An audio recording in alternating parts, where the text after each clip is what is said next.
구독과 좋아요, 알림 설정은 재밌는 영상을 만드는데 큰 힘이 됩니다. 바로 시작하겠습니다. 옛날 상업이 번성하여 돈이 물처럼 흐른다는 어느 큰 고을에 최객주라는 상인이 살고 있었습니다.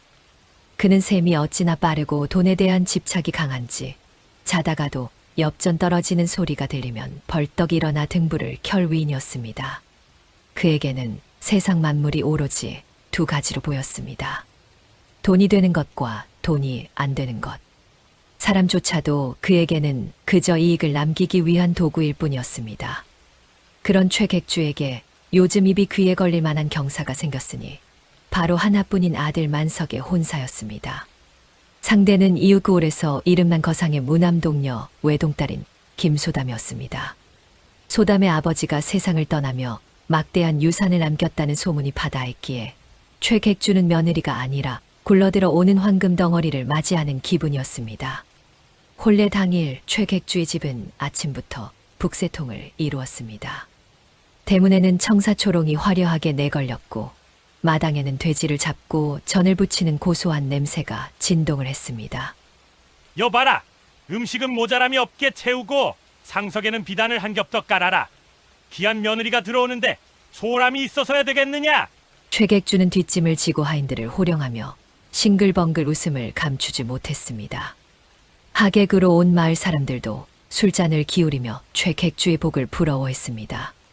최객주, 자네는 전생에 나라를 구했나 보내 듣자 하니 그댁 재산이 우리 고을 땅을 다 사고도 남는다지 않은가? 허허! 사람하고는 재산이 뭐 그리 중요하겠는가? 그저 며느리 심성이 곱다 하여 드리는 것일세. 최객주는 짐짓 점잔을 빼며 말했지만 그의 눈은 이미 며느리가 가져올 혼수 괴짝을 상상하며 탐욕스럽게 번들거리고 있었습니다. 드디어 꽃가마가 도착하고 연지곤지를 찍은 신부 소담이 조신한 걸음으로 대문을 넘어섰습니다. 신랑 만석은 고운 신부의 자태에 입을 다물지 못했고 최객주는 신부 뒤를 따르는 짐꾼들의 행렬을 눈으로 좇느라 정신이 없었습니다. 혼례는 성대하게 치러졌습니다. 사람들은 신랑 신부의 앞날을 축복했고 술과 고기가 끊이지 않는 잔치는 밤늦도록 이어졌습니다. 모든 손님이 돌아가고 마침내 가족들만이 남게 되었습니다. 최객주는 이 순간만을 기다렸다는 듯 안방 아랫목에 자리를 잡고 앉았습니다. 그의 앞에는 소담이 가져온 묵직한 자개암 하나가 놓여 있었습니다. 재아가 먼 길 오느라 고생이 많았다. 내 부친께서 생전에 그리도 훌륭한 거상이셨다지. 그 명성이 자자하여 내 익히 알고 있었다. 과찬의 말씀이시옵니다. 아버님께서는 늘 사람을 귀히 여기라 가르치셨습니다. 그렇고 말고 사람이 곧 돈이지. 자, 그 함을 좀 열어보거라. 사돈 어른께서 귀한 딸을 보내며 무엇을 들려보내셨는지 내 궁금하여 견딜 수가 없구나. 최객주는 재촉하듯 손짓했습니다. 곁에 앉은 남편 만석도 호기심 어린 눈으로 함을 바라보았습니다. 소담은 침착한 손길로 자개함의 뚜껑을 천천히 열었습니다. 최객주는 그 안에서 쏟아져 나올 둠괴나 땅 문서를 기대하며 목을 길게 뺐습니다. 그러나 함 뚜껑이 열리자 드러난 것은 낡고 색이 바랜 종이 뭉치 한 권뿐이었습니다. 표지에는 붓글씨로 장보라는 두 글자만이 투박하게 적혀 있었습니다. 최객주의 눈가가 파르르 떨렸습니다. 이것이 무엇이냐? 금부치는 논밭 문서는 어디 있고 인억마 같은 책 한 권뿐이란 말이냐? 아버님, 이것은 제 아버님께서 평생을 바쳐 남기신 유일한 유산이옵니다. 아버님께 은혜를 입고 돈을 빌려간 이들의 이름과 사연이 적힌 빗장부이옵니다. 빗장부라니? 그럼 돈을 받을 권리란 말이냐? 오호라, 그렇다면 그 액수가 꽤 되겠구나. 어디 보자. 최객주는 황급히 장부를 낚아채 펼쳐보았습니다. 그러나 한 장 한 장 넘길 때마다 그의 얼굴은 불그락푸르락해지더니 이내 흙빛으로 변해갔습니다. 장부에 적힌 이름들은 하나같이 이름 없는 소장농, 병든 노인, 다리 및 거지, 왕초 같은 이들이었기 때문입니다. 빌려간 돈의 액수도 푼돈이거나 약재값, 쌀 한 가마니 값이 고작이었습니다. 이게 도대체 뭐란 말이냐? 받을 가망도 없는 것 짓대들의 이름만 가득하지 않느냐? 내 아비가 거상이하더니 고작 이런 푼돈이나 떼이고 다니는 헛똑똑이었단 말이냐? 최객주는 장부를 바닥에 내동댕이 쳤습니다. 낡은 종이들이 힘없이 흩어졌습니다. 아버님, 함부로 말씀하지 마십시오. 이 장부에는 돈보다 귀한 사람의 마음이 담겨 있습니다. 아버님께서는 이들이 갚을 은혜의 가치를 보지 못하시는 것이옵니다. 응예, 같이 이 발칙한 것이 어디서 시아비에게 훈계를 하려 드느냐? 내 며느리가 될 자격은 오직 내 곳간을 채워줄 재물을 가져온 이에게만 있다. 헌데 빈손도 모자라 이런 쓰레기 뭉치를 들고 와 나를 능멸해?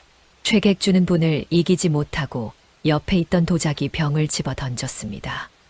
쨍그랑 소리와 함께 파편이 튀었고 겁쟁이인 아들 만석은 비명을 지르며 구석으로 숨었습니다. 아버지, 고정하십시오. 첫날 밤이지 않습니까? 닥쳐라! 내 놈도 똑같다. 저런 빈 껍데기를 좋다고 데려와? 내 너희를 거두어 먹일 쌀 한 톨도 아깝다. 최객주는 씩씩거리며 하인들을 불렀습니다. 여봐라! 당장 이 두 사람을 대문 밖으로 끌어내라. 그리고 내일 날이 밝는 대로 관아에 가서 이 혼인을 무효로 할 것이니 그리 알라. 아버님, 후회하실 것입니다. 사람을 버리는 자는 결국 사람에게 버림받는 법입니다. 시끄럽다. 내가 정녕 내 며느리로 이동받고 싶거든. 지금 당장 나가서 그 잘난 장부에 적힌 돈을 모조리 받아오거라. 단 한 푼이라도 모자라면 내 집에 발도 들일 생각 마라. 그렇게 혼례를 치른 첫날 밤, 신랑과 신부는 첫날 밤을 보낼 방에도 들어가지 못한 채 쫓겨나고 말았습니다. 차가운 밤바람이 부는 거리로 내몰린 두 사람. 만석은 억울하고 분해서 눈물을 뚝뚝 흘렸습니다. 이게 무슨 날벼락입니까? 부인, 도대체 처가에 돈이 없다는 게 사실입니까? 장인어른은 그 많은 돈을 다 어디다 쓰시고 이런 종이 쪼가리만 남기셨단 말입니까? 만석은 바닥에 떨어진 빗장부를 발로 툭 찼습니다. 하지만 소담은 아무런 원망도 없이 흙 묻은 장부를 소중히 주워 품에 안았습니다. 그녀의 눈빛은 흔들림 없이 단호했습니다. 서방님, 아버님께서는 돈을 잃으신 게 아니라 사람을 얻으신 것입니다. 우리가 이 장부를 들고 그분들을 찾아가면 반드시 길이 열릴 것입니다. 저를 믿고 따라와 주시겠습니까? 길은 무슨 길입니까? 당장 오늘 밤잘 곳도 없는데 아이고, 내 팔자의 아버지는 정말 우리를 버리신 겁니다. 아버님께서 버리신 것은 우리가 아니라 훗날 아버님을 구원할 동아줄입니다. 갑시다. 서방님, 우리의 진짜 혼수는 이제부터 시작입니다. 소담은 울먹이는 남편의 소매를 이끌고 어둠 속으로 발걸음을 옮겼습니다. 그녀의 뒷모습은 초라해 보였지만 그 걸음걸이에는 비장함이 서려 있었습니다. 등 뒤로는 최객주의 집에서 흘러나오는 왁자지껄한 소리가 점차 멀어져 갔고 두 사람 앞에는 험난하고 긴 여정이 기다리고 있었습니다. 이것이 바로 훗날 천하를 움직이는 거상이 될 김소담의 첫걸음이었습니다. 쫓겨난 첫날 밤을 뜬 눈으로 지세운 소담과 만석은 날이 밝자마자 길을 나섰습니다. 그들의 행색은 하루 만에 몰라보게 초라해져 있었습니다. 고운 비단옷은 흙먼지로 얼룩졌고 만석의 등에는 보찜이 산더미처럼 실려 있었습니다. 입에는 불평이 가득했지만 만석은 차마 아내에게 짐을 지게 할 수는 없었는지 묵묵히 짐꾼 노릇을 자처하고 있었습니다. 소담은 품속의 빗장부를 소중히 안고 앞장섰습니다. 그녀의 발길이 닿는 곳은 화려한 저작거리가 아니라 도성박 다리 밑이나 깊은 산골 오두막 같은 험한 곳뿐이었습니다. 부인, 도대체 어디까지 가야 하는 게요? 이 장부에 적힌 사람들이 돈을 갚을 형편이나 되는 위인들이요? 내 보기엔 우리가 저들보다 더 거짓골인 것 같소만. 만석이 거친 숨을 몰아쉬며 투덜거렸습니다. 소담은 잠시 멈춰서서 남편의 이마에 맺힌 땀을 소매로 닦아주었습니다. 서방님, 조금만 더 가면 됩니다. 이 장부의 첫 번째 장에 적힌 분이 바로 저 고개 너머에 사십니다. 두 사람이 힘겹게 고개를 넘어 당도한 곳은 쓰러져가는 초가삼간이었습니다. 그곳에는 병든 홀어머니를 모시는 한 젊은이가 살고 있었습니다. 젊은이는 소담이 내민 장부를 보고는 사색이 되어 무릎을 꿇었습니다. 아이고, 마님, 죽을 죄를 지었습니다. 돌아가신 어르신께 빌린 약값을 아직 마련하지 못했습니다. 제발 며칠만 더 말미를 주십시오. 만석은 그 모습을 보고 혀를 찼습니다. 당장 쌀 한 줌이 아쉬운 판국에 돈을 받아내기는커녕 오히려 뜯기게 생겼다는 생각이 들었기 때문입니다. 그러나 소담은 젊은이를 일으켜 세우며 온화한 목소리로 말했습니다. 일어나십시오. 돈을 받으러 온 것이 아닙니다. 그저 부친께서 베푸신 인연이 잘 지내고 계신지 살피러 온 것입니다. 모친의 병화는 좀 차도가 있으십니까? 소담은 보찜에서 얼마 남지 않은 엽전 꾸러미를 꺼내어 오히려 약값에 보태라며 건네주었습니다. 만석은 눈이 휘둥그레져서 아내의 옷자락을 잡아당겼습니다. 부인, 지금 제정신이요? 우리가 당장 굶어 죽게 생겼는데 빚을 받지는 못할 망정 돈을 퍼주다니요. 서방님, 이분은 효자입니다. 효심 깊은 이를 돕는 것은 하늘에 저축하는 것과 같습니다. 당장의 배고픔보다 사람을 잃는 것이 더 무서운 법입니다. 소담의 단호한 태도에 만석은 입을 삐죽거리면서도 더는 대꾸하지 못했습니다. 그렇게 두 사람은 빗장부에 적힌 이들을 하나둘 찾아다녔습니다.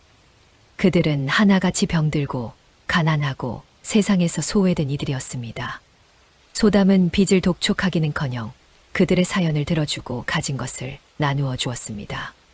비록 당장 수중에 들어오는 돈은 없었으나 소담이 지나간 자리에는 김 어르신의 따님이 돌아왔다는 소문과 함께 깊은 감사의 마음들이 씨앗처럼 심어지고 있었습니다.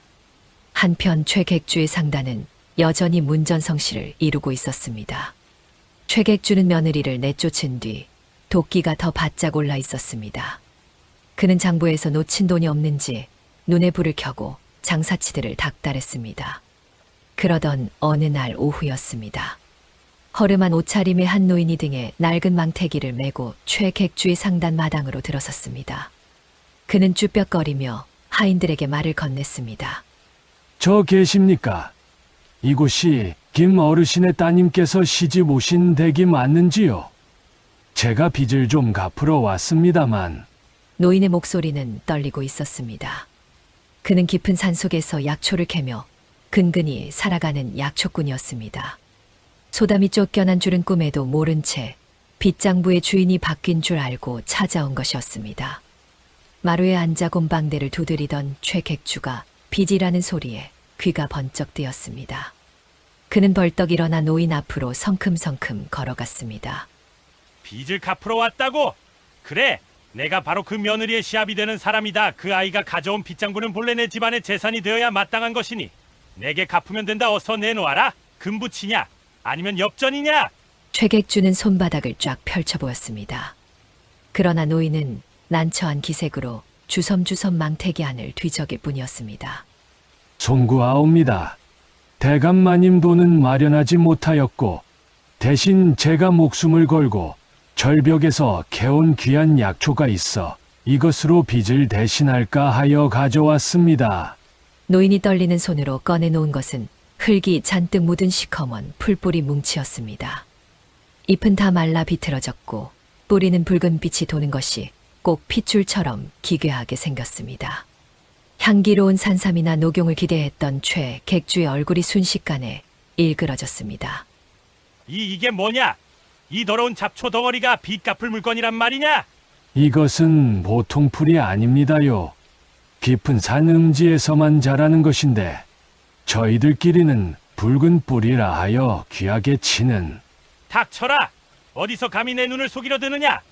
내 평생 수만 가지 약재를 취급해보았으나 이런 흉측한 잡초는 듣도 보도 못했다. 내 놈이 나를 능멸하려는 게로구나. 최객주는 노인의 손을 쳐내버렸습니다. 붉은 풀뿌리가 바닥에 툭 떨어져 진흙탕에 굴렀습니다. 그것도 모자라 최객주는 발로 풀뿌리를 지시겨 버렸습니다. 예잇! 재수 없는 늙은이 같으니라고. 내 며느리라는 년이나 너나 똑같다. 돈 안 되는 쓰레기만 주워 모으는 꼴이라니. 여봐라. 당장 이 늙은이를 멍석마리 하여 내쳐라. 그리고 저 더러운 풀뿌리도 당장 갖다 버려라. 아이고, 대감마님, 잘못했습니다. 한 번만 살려주십시오. 이것은 정말 귀한 것입니다요. 하인들이 달려들어 노인을 끌어내고 몽둥이질을 시작했습니다. 노인의 비명소리가 상단 앞마당을 가득 메웠습니다. 지나가던 행인들도 혀를 찼지만 서슬퍼런 최객주가 무서워 아무도 나서지 못했습니다. 그때였습니다. 마침 근처를 지나던 소담과 만석이 이 소란을 목격했습니다. 멈추십시오. 이게 무슨 짓입니까? 소담이 하인들을 가로막으며 외쳤습니다. 그녀의 목소리에는 서리빨 같은 위엄이 서려 있어 매질하던 하인들도 엉겁결에 손을 멈추었습니다. 흙투성이가 되어 신음하는 노인을 본 소담은 가슴이 무너지는 듯했습니다. 그녀는 얼른 노인을 부축해 일으켰습니다. 어르신, 괜찮으십니까? 어디 다친 곳은 없으십니까? 아이고, 아기씨, 제가 죽을 죄를 지었습니다. 최객주는 소담을 보자마자 인상을 구겼습니다. 흥, 쫓겨난 며느리가 제 발로 기어 들어왔구나. 내가 내려온 빚쟁이 꼴을 좀 보아라. 돈 대신 썩은 풀뿌리나 들이미는 꼴이 딱 너와 닮았구나. 소담은 바닥에 지시겨진 붉은 풀뿌리를 보았습니다. 진을 껌벅이 되었지만 그녀는 주저없이 무릎을 꿇고 그 뿌리를 하나하나 주워 자신의 치마폭에 담았습니다. 그리고 천천히 일어서서 최객주를 똑바로 바라보았습니다. 아버님, 아버님께서는 방금 천하를 주고도 못 살 보물을 발로 차버리셨습니다. 뭐라? 보물? 하하! 기가 차서 말이 안 나오는구나. 그래, 그 쓰레기가 보물이면 너나 실컷 가져가거라. 그리고 내 상단 앞을 다시는 얼씬거리지 마라. 알겠습니다. 이 빚은 이제 제 것입니다. 그리고 저는 소담은 품에서 빗장불을 꺼내 펼쳤습니다. 그리고 붓을 꺼내어 약초꾼 노인의 이름 위에 굵은 선을 그었습니다. 이 귀한 약재로 어르신의 빚을 모두 탕감해 드리겠습니다. 아니, 오히려 제가 값을 더 쳐드려야 할 만큼 귀한 물건을 주셨습니다. 부부인, 또 빚을 탕감해준다니요? 저런 풀뿌리가 무슨 돈이 된다고? 만석이 기겁하며 말렸지만 소담은 들은 척도 하지 않았습니다. 최객주는 코웃음을 쳤습니다. 제정신이 아니구나. 그래, 그 잘난 풀뿌리 껴안고 굶어 죽든 말든 내 마음대로 하거라. 퇴! 최객주는 침을 뱉고는 횡하니 안채로 들어가 버렸습니다. 대문이 쾅 하고 닫혔습니다. 소담은 멍투성이가 된 노인을 부축하여 양지 바른 곳으로 모셨습니다. 만석은 투덜거리면서도 노인의 흙 묻은 옷을 털어주었습니다. 아기씨 정말 고맙습니다. 이 늙은이가 은혜를 갚으려다 오히려 봉변만 당하게 해드려 면목이 없습니다. 아닙니다. 어르신 아버님께서 사람 보는 눈이 어두워 결례를 범했습니다. 제가 대신 사죄드립니다. 헌데 이 풀뿌리가 대체 무엇이기에 그리 귀하다 하신 것입니까? 노인은 주위를 두리번거리더니 소담에게 가까이 오라고 손짓했습니다. 그리고 아주 낮고 은밀한 목소리로 속삭였습니다. 이것은 홍근이라 불리는 것입니다. 제 할아버지의 할아버지 때부터 내려오는 비방인데 열병을 잡는 데는 산삼보다 더 효험이 좋습니다. 특히 몸이 불덩이처럼 끓고 헛소리를 하는 역병에는 이것만 한 약이 없지요. 다만 캐기가 워낙 어렵고 아는 사람이 없어 천대받는 풀일 뿐입니다. 소담의 눈이 반짝였습니다. 그녀는 직감했습니다. 이것이 단순한 약초가 아니라 훗날 자신과 최객주, 아니 온 세상을 구할 열쇠가 될 것임을 말입니다. 홍근 열병을 잡는 비기라. 소담은 치마폭에 담긴 붉은 뿌리를 마치 금덩이인 양소중하게 감싸 쥐었습니다. 만석은 여전히 이해할 수 없다는 표정이었지만 소담의 얼굴에는 전에 없던 확신이 차오르고 있었습니다. 얼마 후 평온하던 고을의 불길한 그림자가 드리우기 시작했습니다. 이웃 고을에서 시작된 원인 모를 고열 환자가 하나둘 늘어나더니 삽시간에 강을 건너 이 고을까지 번져오기 시작한 것입니다. 사람들은 이유 없이 쓰러졌고 끙끙 앓는 소리가 담장 밖으로 새어나왔습니다. 바야흐로 무서운 역병이 도래하고 있었습니다. 허허, 옆 고을에 병자가 늘어난다지. 이거 약재 값이 천정부지로 치솟겠구나. 기회다, 기회. 내 이번 기회의 곳간을 엽전으로 가득 채우리라. 탐욕의 눈이 먼 최객주는 다가오는 재앙을 돈벌이 수단으로만 여기며 쾌재를 불렀습니다. 그러나 그는 꿈에도 몰랐습니다. 자신이 짓밟아버린 그 굵은 풀뿌리가 자신의 목숨줄을 쥐고 있다는 사실을 말입니다. 운명의 수레바퀴는 이미 소담의 손에서 천천히 그러나 거대하게 돌아가기 시작했습니다. 역병의 기세는 실로 무서웠습니다. 며칠 전까지만 해도 멀쩡하던 장정들이 고열에 시달리다 픽픽 쓰러졌고 밤이면 고열에 들뜬 아이들의 신음소리가 담장을 넘었고 아침이면 죽은 이를 실어 나르는 상여 소리가 끊이지 않았습니다. 의원들은 속수무책이었고 약방의 약재란 약재는 동이 난 지 오래였습니다. 사람들은 지푸라기라도 잡는 심정으로 용하다는 무당을 찾아가 굿을 하거나 정체불명의 부적을 대문에 붙이며 공포에 떨었습니다. 그러나 이 아비규환 속에서도 최객주의 눈은 오직 탐욕으로 번들거리고 있었습니다. 그는 상단 마루에 앉아 주파나를 튕기며 혼잣말을 중얼거렸습니다. 사람이 죽어나가는 것이 내게는 돈이 쏟아지는 소리로 들리는구나. 약재 값이 천정부지로 치솟고 있으니 내 창고에 있는 묵은 약초들도 금값이 될 게다. 그때였습니다. 비단옷을 화려하게 차려입은 낯선 사내 하나가 최객주의 상단으로 들어섰습니다. 그는 한양에서 왔다는 거상 박가였습니다. 기름진 얼굴에 교활한 미소를 띤 박가는 최객주에게 은밀한 제안을 건넸습니다. 대감, 이 난리 통에 푼돈이나 만지작거리고 계시깁니까? 제가 한양에서 귀한 정보를 하나 물어왔습니다. 이번 역경을 단번에 잡는 신약이 있다는 소문 들어보셨습니까? 신약이라니? 그런 것이 있단 말인가? 그것이 대체 무엇인가? 박가는 주위를 두리번거리더니 최객주의 귀에 대고 속삭였습니다. 바로 산삼입니다. 그것도 북쪽 깊은 산에서 캔 묵은 산삼만이 열독을 다스린다고 어이가 말했다더군요. 제가 그 귀한 물건을 독점으로 확보해 두었습니다. 대감께서 물량만 받아주신다면 그야말로 부르는 게 값이 될 것입니다. 최객주의 눈이 탐욕으로 뒤집혔습니다. 사람들의 목숨이 경각에 달린 지금 유일한 치료제를 손에 쥐는 것은 곧 고을 사람들의 생사여 탈권을 쥐는 것과 다름없었습니다. 오호라! 산삼이라! 그렇다면 내 전 재산을 털어서라도 그 물건을 사겠네. 당장 계약을 하세. 역시 대감의 배포가 남다르십니다. 다만 물건이 귀하니 현금을 당장 융통해 취해야 합니다. 최객주는 두말 없이 곳간을 열었습니다. 그동안 모아둔 엽전 꾸러미는 물론 문전옥답의 문서까지 저당 잡혀 막대한 자금을 마련했습니다. 그는 박가가 가져온 산삼 상자들을 창고 가득 채워 넣으며 곧 다가올 벼락 부자의 꿈에 젖어 미친 듯이 웃어댔습니다. 그것이 자신의 무덤을 파는 흙더미인 줄은 꿈에도 모른 채 말입니다. 한편 소담과 만석이 머무는 다리미 분막은 다른 의미로 분주했습니다. 소담은 약초꾼 노인이 알려준 홍근을 다려 역병에 걸린 이웃들에게 나누어 주고 있었습니다. 조금만 더 참으십시오. 이 탕약을 드시면 곧 열이 내릴 것입니다. 소담은 땀을 뻘뻘 흘리며 환자들을 돌봤습니다. 신기하게도 탕약을 마신 사람들은 하룻밤이 지나자 씻은 듯이 열이 내리고 정신을 차렸습니다. 홍근의 효험은 실로 놀라웠습니다. 부인, 정말 신통방통하오. 죽어가던 칠성이가 눈을 떴소. 헌데 이 귀한 약초가 이제 바닥을 보이고 있소. 이 많은 환자들을 다 살리려면 턱없이 부족하오. 만석이 빈 약탕기를 들고 발을 동동 구르며 말했습니다.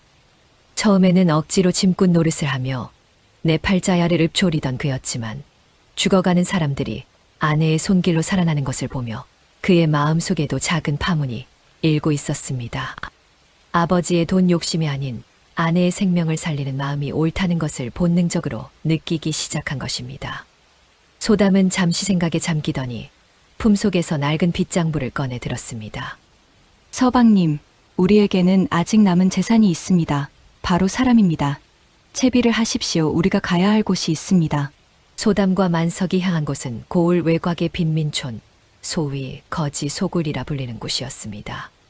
이곳은 최객주가 냄새난다고 침을 뱉으며 피해 다니던 곳이었으나 소담의 빗장부에는 이곳 사람들의 이름이 빼곡히 적혀 있었습니다. 소담이 마을 어귀에 들어서자 넉마를 걸친 왕초가 절뚝거리며 다가왔습니다. 아니, 이게 누구십니까? 김 어르신의 따님 아니십니까? 지난번 굶어 죽어가던 저희들에게 쌀을 보내주신 은혜 잊지 않고 있었습니다. 왕초는 넙죽 큰 절을 올렸습니다. 주변에 있던 거지들도 하나둘 모여들어 소담을 향해 고개를 숙였습니다. 일어나십시오. 제게 은혜를 갚으실 기회가 왔습니다. 지금 고을에 역병이 돌고 있습니다. 사람을 살릴 약초가 필요한데 험한 산과 절벽에 있어 제 힘으로는 구할 수가 없습니다. 여러분의 도움이 절실합니다. 소담은 홍근의 생김새를 그려 보여주며 간곡히 청했습니다. 돈은 드리지 못합니다. 하지만 이 약초를 구해오시면 그것으로 여러분과 여러분 가족의 목숨을 살려드리겠습니다. 소담의 진심 어린 호소에 거지들의 눈빛이 달라졌습니다. 그들은 평생 받기만 하고 멸시만 당해왔던 자신들이 누군가를 살리는 귀한 일을 할 수 있다는 사실에 가슴이 뜨거워졌습니다. 세아 씨, 제 다리가 비록 절뚝거리나 산 타는 재주만큼은 남들에게 뒤지지 않습니다. 우리 목숨을 살려주신 아씨를 위해 이 한 몸 부서져라 산을 뒤지겠습니다. 저도 가겠습니다. 제 어미도 열병으로 앓고 있습니다. 그 풀뿌리만 있으면 산다니 지옥 불이라도 들어가겠습니다. 순식간에 수십 명의 지원자가 나섰습니다. 그들은 낡은 망태기를 둘러매고 뿔뿔이 흩어져 전국의 사냐로 향했습니다. 만석은 그 광경을 멍하니 바라보다가 소담에게 물었습니다. 부인 나는 여태 돈이 사람을 부리는 줄 알았소언데 돈 한 푼 안 받고 저리 목숨 걸고 나서는 저들은 대체 무엇이란 말이오? 서방님, 돈으로 산 사람은 돈이 떨어지면 떠나지만 마음으로 얻은 사람은 목숨이 닿을 때까지 곁을 지키는 법입니다. 저분들은 지금 빚을 갚으러 가는 것이 아니라 자신의 존엄을 찾으러 가는 것입니다. 만석은 아내의 말에 머리를 한 대 얻어맞은 듯한 충격을 받았습니다. 그는 슬그머니 자신의 지게를 고쳐 매며 굳은 표정으로 말했습니다. 나도 가겠소. 내 비록 힘은 없으나 저들이 캐온 약초를 나르는 일이라도 해야겠소.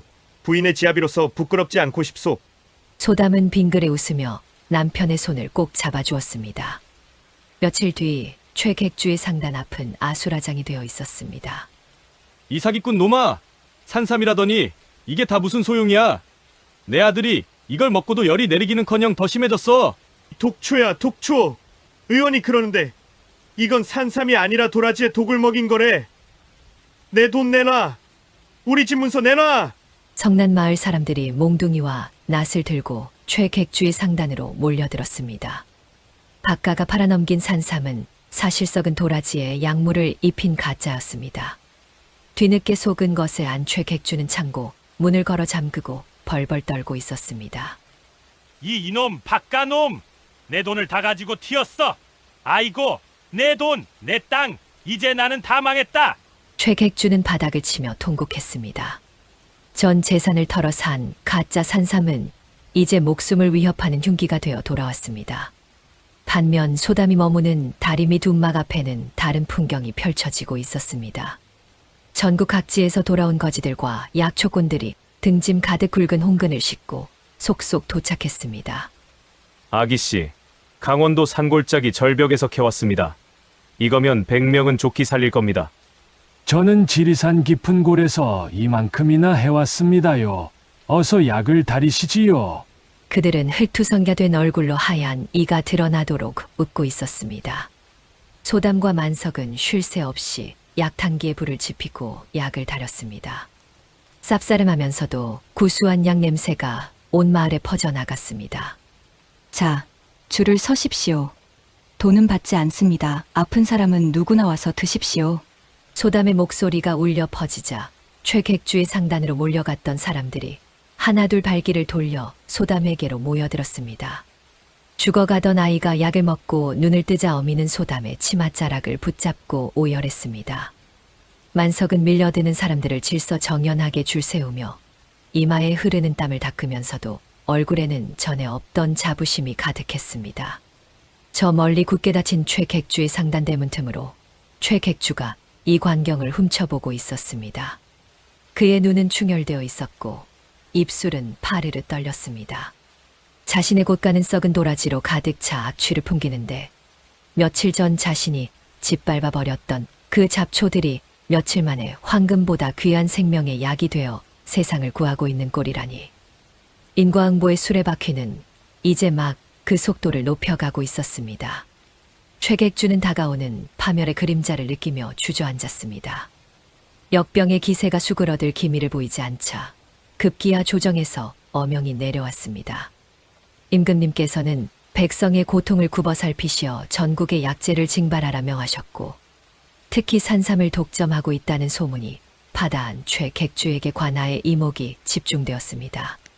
관아의 마당에는 형틀이 세워졌고 서슬퍼런 사또가 곤장을 든 포졸들을 대동하고 앉아 있었습니다. 그 앞에는 오랏줄에 묶인 최객주가 무릎을 꿇고 바들바들 떨고 있었습니다. 내 이놈 최가야. 내 놈이 역병을 틈타 약재를 매점매석하여 폭리를 취하려 한다는 상소가 빗발쳤다. 허나나라라 위중하니 내 죄를 묻기 전에 기회를 주겠다. 내가 확보했다는 산삼을 당장 내놓아라. 그것으로 병자들을 구한다면 내 너의 탐욕을 눈감아줄 수도 있다. 최객주는 식은땀을 비오듯 흘리며 옆에 놓인 상자를 가리켰습니다. 그것은 사기꾼 박가에게서 전 재산을 주고 산 가짜 산삼이었습니다. 사또 나으리 이것이 바로 그 귀한 산삼이옵니다.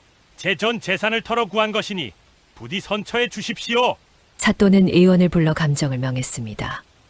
의원은 상자를 열어 약재의 냄새를 맡고 맛을 보더니 이내 얼굴을 찌푸리며 바닥에 뱉어버렸습니다. 사또, 이건 산삼이 아닙니다. 이것은 썩은 도라지에 독한 약물을 입혀 냄새만 그럴싸하게 만든 가짜이옵니다. 이런 것을 병자가 먹었다가는 열독이 뼈에 사무쳐 그 자리에서 피를 토하고 죽을 것입니다. 뭐라? 독초라고? 사또의 호령이 떨어지자 관아 안팎이 술렁였습니다. 구경하던 백성들 사이에서 분노의 고함이 터져 나왔습니다. 백성일, 저놈이 우리를 다 죽이려 작정을 했구나. 살인자나 다름없다. 내 자식이 저놈의 약을 기다리다 숨이 넘어갔다. 저놈을 당장 쳐 죽여라. 최객주는 눈앞이 캄캄해졌습니다. 하늘이 무너지는 것 같았습니다. 아닙니다. 저도 속았습니다. 박가 그놈이 저를 속인 것입니다.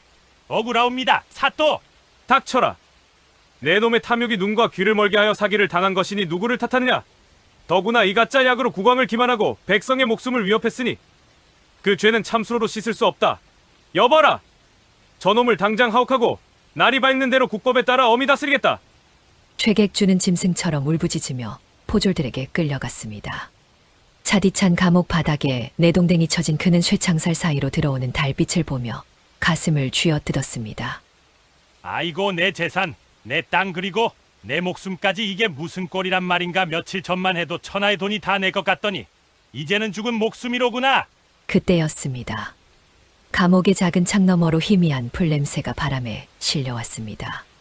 최객주는 문득 며칠 전 자신이 매질하여 내쫓았던 늙은 약초꾼과 그가 가져왔던 시커먼 풀뿌리가 떠올랐습니다. 그때 그 늙은이가 그랬지. 열병을 잡는 비기라고. 내가 만약 그때 그 풀뿌리를 짓밟지 않고 받아주었다면, 그 며느리의 말을 한 번이라도 들었다면 내가 이 지경이 되지는 않았을 것을. 최객주는 뒤늦은 후회로 땅을 치며 피눈물을 흘렸습니다. 자신이 돈이 안 된다고 버린 그 잡초가 사실은 자신을 살릴 유일한 동아줄이었음을 죽음의 문턱에 와서야 깨달은 것입니다. 다음 날 아침 처형장이 마련된 관아 마당에는 살기가 감돌았습니다. 사또는 무겁게 입을 열었습니다. 죄인 최가는 들어라. 너는 사리사욕에 눈이 멀어 독초를 약이라 속여 나라를 어지럽혔다. 내 죄를 물어 차명에 처할 것이니 마지막으로 할 말이 있느냐? 망나니가 칼에 물을 뿜으며 춤을 추기 시작했습니다. 최객주는 공포에 질려 말조차 나오지 않았습니다. 그저 살려달라는 눈빛으로 주위를 둘러보았지만 누구 하나 동정하는 이가 없었습니다. 바로 그 절체절명의 순간이었습니다. 멀리서 웅장한 북소리와 함께 땅이 울리는 듯한 소리가 들려오기 시작했습니다. 멈추십시오. 사람을 살릴 진짜 약이 여기 왔습니다. 관아의 문이 활짝 열리고 수십 대의 수레가 줄지어 들어왔습니다. 그런데 그 수레를 끌고 오는 이들의 행색이 기이했습니다. 그들은 비단 옷을 입은 상인들이 아니라 다리를 절뚝거리는 거지 등이 굽은 노인, 흙투성이 약초꾼들이었습니다. 바로 최객주가 돈 안 되는 쓰레기라며 멸시하고 내쫓았던 빗장부 속의 그 사람들이었습니다. 그리고 그 행렬의 맨 앞에서 소담이 당당하게 걸어 들어왔습니다. 남루한 옷차림이었지만 그녀의 표정에는 천하를 호령하는 장수 같은 기계가 서려 있었습니다. 소담은 사또 앞으로 나아가 정중히 무릎을 꿇었습니다. 사또, 소인이 늦어 송구하옵니다. 이곳의 백성들을 살릴 진짜 약재, 홍근을 가져왔습니다. 소담이 수레에 덮개를 걷자 붉은 빛이 감도는 싱싱한 풀뿌리가 산더미처럼 쌓여있는 것이 드러났습니다. 그것은 며칠 전 최객주가 진흙탕에 짓밟았던 바로 그 풀이었습니다. 오, 이것이 그 용하다는 홍근이란 말이냐? 헌데 이 많은 것을 어찌 구했느냐? 돈으로는 구할 수 없었습니다. 오직 사람의 마음으로 구했습니다. 저 뒤에 계신 분들이 험한 산과 절벽을 오르내리며 목숨을 걸고 캐온 것들입니다. 소담이 뒤를 가리키자 거지 왕초와 약초꾼 노인들이 쑥스러운 듯 고개를 숙였습니다. 그들의 손과 발은 상처투성이었지만 눈빛만은 맑게 빛나고 있었습니다. 저희들은 가진 것이 없어 돈빚은 갚지 못하였으나 김 어르신의 따님께서 베푸신 은혜를 갚고자 이 약초를 캐왔습니다. 부디 이것으로 병자들을 살려주십시오. 사또는 자리에서 벌떡 일어나 그들에게 깊이 고개를 숙였습니다. 그대들이야말로 진정한 의인이다. 내 즉시 이 약재를 다려 병자들에게 나누어 주도록 하겠다. 관아 마당에는 곧 거대한 가마솥들이 걸렸고 약 다리는 냄새가 진동했습니다. 죽어가던 병자들이 약을 받아 마시고 하나둘 눈을 뜨기 시작하자 곳곳에서 환호성이 터져 나왔습니다. 포승줄에 묶인 채 이 모든 광경을 지켜보던 최객주는 넋을 잃고 말았습니다. 자신이 그토록 무시했던 거지들이 자신이 발로 차버렸던 그 풀뿌리가 지금 온 세상을 구하고 있었습니다. 이럴 수가. 내가 틀렸다. 내가 완전히 틀렸어. 소담은 천천히 최객주에게 다가갔습니다. 그녀는 원망이나 비웃음 대신 슬프고도 단호한 눈빛으로 시아버지를 내려다보았습니다. 아버님, 보십시오. 아버님께서 쫓아낸 저분들이 아버님께서 그토록 원하시던 생명을 쥐고 왔습니다. 돈은 사람을 부릴 수 있으나 사람을 살리는 것은 오직 덕분입니다. 최객주는 며느리의 말에 고개를 들 수 없었습니다. 부끄러움과 후회가 파도처럼 밀려와 가슴을 쳤습니다. 내가 눈뜬장님이었다. 금덩이를 돌로 보고 돌덩이를 금으로 알았으니 내 죄가 하늘에 닿는구나. 아가, 이 못난 시아비를 용서해다오. 만석도 아버지에게 달려와 눈물을 흘렸습니다. 아버지, 이제라도 아셨으니 되었습니다. 부인이 우리 집안을 살렸습니다. 사또는 이 극적인 광경을 지켜보다가 판결을 내렸습니다. 죄인 최가는 들어라. 내 죄는 죽어 마땅하나 며느리의 공이 지대하고 내가 진심으로 뉘우치는 기색이 역력하니 목숨만은 살려주겠다허나 내가 가진 모든 재산은 헐벗은 백성들을 구휼하는 데 쓸 것이며 너는 상단에서 물러나 평생 자숙하며 살도록 하라. 황공하옵니다. 그저 살려만 주신다면 평생 속죄하며 살겠습니다. 최객주는 풀려나자마자 자신을 구해준 거지들과 약초꾼들 앞에 넙죽 엎드려 큰절을 올렸습니다. 어르신들, 제가 죽을 죄를 지었습니다. 저를 때려 죽여도 시원치 않을 텐데 이 못난 놈의 목숨을 구해주시다니요. 대감, 우리는 당신을 위해 한 것이 아니오. 오직 사람을 귀히 여기는 저 며느님을 보고 한 일이지요. 최객주는 그 말에 더욱 뼈아픈 깨달음을 얻었습니다. 자신이 평생 모은 재산은 하루아침에 신기루처럼 사라졌지만 며느리가 쌓은 사람이라는 재산은 죽어가는 목숨조차 살려내는 기적을 일으킨 것입니다. 그날 고을에는 늦도록 양냄새와 함께 사람들의 웃음소리가 끊이지 않았습니다. 가장 천하다고 손가락질 받던 이들이 가장 귀한 대접을 받았고 가장 높다고 거들먹거리던 이는 가장 낮은 곳으로 떨어졌습니다. 그러나 그 몰락은 파멸이 아니라 진정한 사람으로 거듭나는 새로운 시작이었습니다. 소담이 가져온 낡은 빗장부가 마침내 그 진정한 가치를 발휘하는 순간이었습니다. 역병이 물러가고 고을에는 다시 평화가 찾아왔습니다.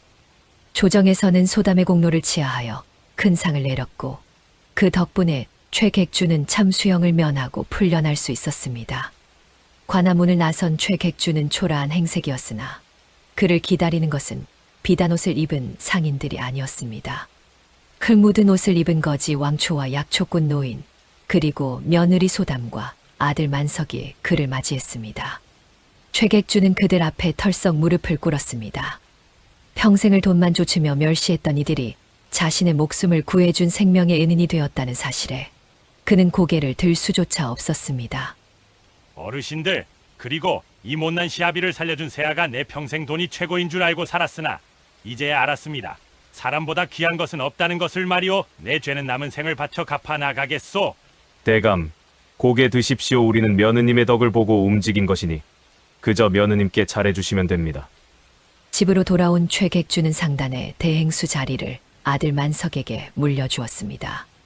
그리고 자신은 뒷방으로 물러나 그동안 모은 재산을 털어 가난한 이들을 돕는 구휼소를 세우는데 힘을 쏟았습니다. 만석은 대행수가 되어 상단을 이끌었으나 상단의 중요한 결정은 모두 안채에 있는 소담의 지혜에서 나왔습니다. 사람들은 최씨 상단을 사람을 살리는 상단이라 부르며 존경했습니다. 또한 소담을 도왔던 조력자들에게도 큰 변화가 찾아왔습니다. 거지왕초와 그 무리는 최씨 상단의 일꾼으로 거두어져 더 이상 구걸하지 않아도 되게 되었고, 약초꾼 노인은 상단의 약재 감별사로 귀한 대접을 받으며 여생을 보냈습니다. 어느 맑은 날 소담은 마당에 화롯불을 피워놓고 그 낡은 빗장불을 꺼냈습니다. 만석과 최객주가 지켜보는 가운데 소담은 장불을 한 장씩 뜯어 불길 속에 던졌습니다. 아버님, 서방님 이제 이 장부는 소임을 다했습니다. 여기에 적힌 빚은 돈이 아니라 마음으로 모두 갚으셨습니다. 이제 누구에게도 빚은 없습니다. 활 타오르는 불꽃 속으로 빗장부가 재가 되어 흩어졌습니다. 그것은 과거의 탐욕과 오명을 씻어내고 새로운 덕을 쌓아가는 연기였습니다. 부인, 내 평생 부인의 뜻을 따르며 살겠소. 부인이 아니었으면 우리 집안은 진작에 제가 되었을 것이오. 그렇고 말고 내가 우리 집안의 기둥이다. 고맙다. 정말 고맙다. 소담은 낡은 종이 한 장으로 천하의 재물보다 귀한 사람의 마음을 얻었고 무너져가는 집안을 일으켜 세웠습니다. 그녀의 지혜와 덕행은 입에서 입으로 전해져 훗날까지도 많은 사람의 귀감이 되었습니다. 재물은 뜬구름처럼 흩어지나 사람이 남긴 덕은 영원히 향기를 남긴다는 것을 보여주며 그들은 오래오래 행복하게 살았다고 합니다.